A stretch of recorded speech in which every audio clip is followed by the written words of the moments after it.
Size göndermişti. Biz de buraya gelirken Bir tane de açtık var. orada. Size göndermiştik. Teşekkür ederiz. Allah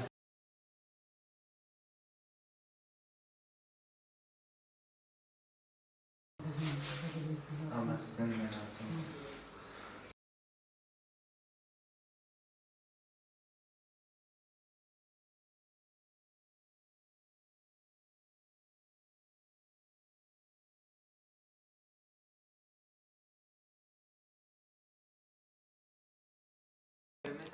Size yardımda bulunuyorlar. Allah razı olsun. Bizler de hem Allah sizi hepinizin dedik bir hayrını ziyaret kabul ederek etsin Allah-u inşallah. Teala sizden de razı olsun. Rabbim kazananlardan Sizin de hayrınızı kabul etsin.